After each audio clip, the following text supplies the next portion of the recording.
Yun! Ito na nga mga lods, yung healthy pero masarap na ulam. Magsasabi na kapag healthy ay hindi masarap.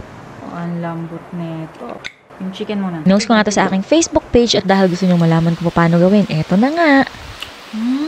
Special sauce. Rice. Gawin na ako sa sito. Kailangan natin ng onion. Gamit ako ng 3 onions, 2 red bell pepper, 1 bulb garlic. So, lahat ng to ilalagay natin sa oven o kaya naman sa air fryer. Pero pwede din sa inyong stove top. I-roast lang natin siya. Lagay lang natin sa air fryer. Actually, itong gagawin natin, pwede kayong makapagtago ng gulay sa inyong mga anak. Hindi nila mapapansin pero masarap talaga yung kakalabasan niya. Pwede kayong maglagay ng broccoli, carrots. Spray lang ako ng oil. Itong gamit ko, olive oil with sunflower oil na cooking oil. Okay. Tama natin yung tomatoes. Careful. Air fry vegetables 60 degrees Celsius. Kung ano lang nakaset dyan, yun lang ito timer ko. Okay. Let's wait. Prepare ko lang yung ibang gagamitin ko sa ating sauce. Regalo sa akin ng aking asawa, si Kelvin. Number from Shopee. Tapos meron pong dalawang kasama. Itong pink, pinamblender ko ng mga shake, smoothies. Tapos itong green, yan. Pag merong mga pang-ulam. Healthy itong dish na gagawin natin. Greek yogurt ang gagamitin natin. So, medyo mas mura tong malaki. Non-fat pa siya. Ayos. 1/2 cup. 1/2 cup. Meron ako ditong 1/4 cup. So, dalawa nito. 1/4 plus 1/4 is 1/2. Scrape.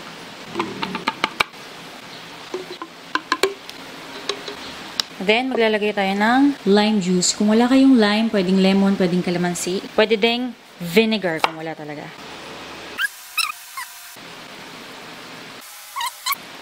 Bango. Next, itong cilantro or wansoy.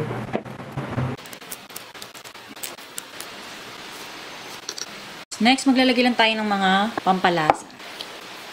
Pepper. Cumin seed. Ayan. Ito meron ako ditong Cajun seasoning. Pero kung wala, pwede kayong gumamit ng Spanish paprika. Mga 1 teaspoon din. Ito kasing si Cajun, may garlic na, may onion, may paprika, chilies.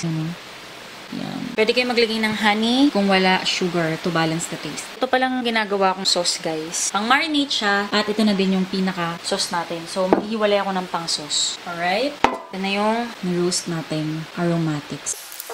Hinayin muna natin tong bell pepper. Tatanggalin ko lang. Yes, ang juice niya. Walang masyado. Roughly chop lang natin. Buo. Yan. Ay, medyo mainit po.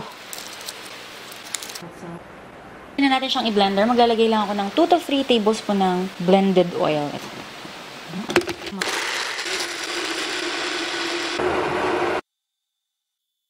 Diba? Ang ganda ng kulay niya.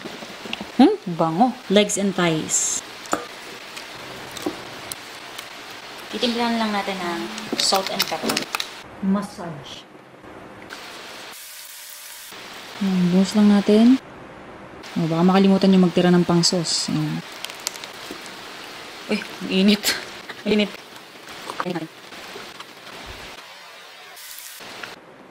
So, yung natira pa, simutin natin, sayang. Meron tayo ditong mayonnaise. Maglalagay tayo, konti lang. Gagadiran ko lang. Hindi ko na kailangan balatan. Hihiwalay na ng kusa yung balat dyan. Init ng panahon ngayon. Hindi kaya walang electric pan. Kaya kung may naririnig kayo maingay, electric pan yun. Or ng... Sarap to, guys. Adjust nyo yung... Diyan, saan ang gusto mong ulam? Charot. Ito na yung minarinate nating chicken kanina. Again, pwede siyang i-marinate overnight o kaya naman kung kailan nyo siya gustong luto. Ito, na-marinate ko lang for 30 minutes to 1 hour. Okay, let's start. Ito yung pagpapakuluan ka, guys, by mass flow. So, ngayon lulutuin na natin tong chicken. Pwede natin siyang i-grill sa pan. Pwede din namang iihaw nyo mismo o pwedeng air fryer. Ang gagawin ko, guys, para mas manot yung last, pakukuluin ko siya ng mga 20 minutes. Kasama to pinang-marinate natin. Tapos, saka ko pa lang siya i-grill ng mga 10 to 15 minutes. So, 5 to 7 minutes each side.